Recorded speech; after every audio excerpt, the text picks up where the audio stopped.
নমস্কার বন্ধুরা, আমি রান্না করেছি চিংড়ি মাছের কোপ্তা কারি। প্রথমে চিংড়ি মাছ বেছে পরিষ্কার করে ধুয়ে নিয়েছি।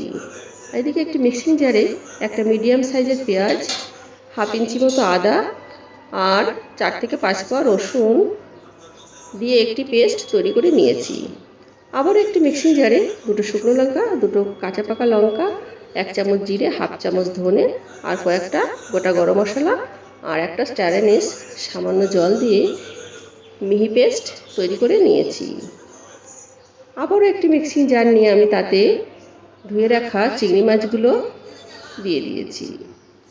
চিংড়ি মাছগুলো পেস্ট করে নিয়েছি। এবারে ওই পেস্ট করা মাছ আমি একটি পাত্রে চামচের মাধ্যমে তুলে নিয়েছি।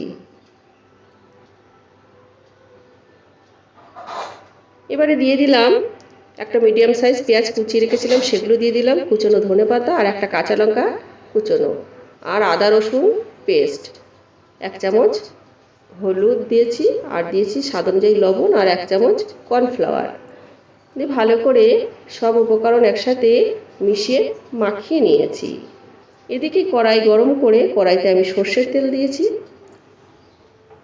দিয়ে গোটা গরম মশলা ফোড়নে দিয়েছি। ফোড়ন থেকে সুন্দর সুবাস ছাড়লে পেঁয়াজ রসুনের আদা পেস্টটি আমি দিয়ে দিয়েছি।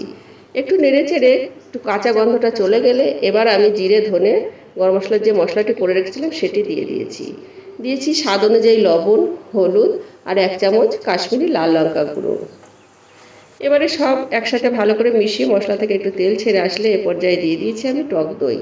আমি এখানে 2 চামচ টক দই দিয়েছি আর হাফ চামচ চিনি দিলাম। চিনি দিয়ে এবার সব একসাথে ভালো করে মিশিয়ে নিয়ে মশলাটা কষিয়ে নেব। মশলা থেকে তেল ছেড়ে আসলে আমি এখানে উষ্ণ গরম জল দিয়েছি।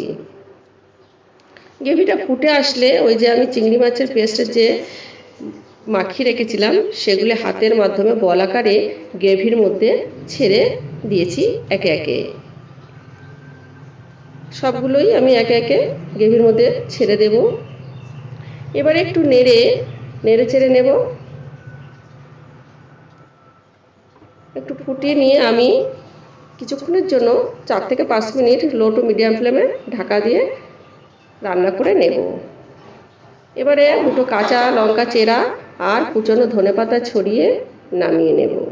বন্ধুরা, কমপ্লিট আমার চিংড়ি মাছের কোপ্তা কারি।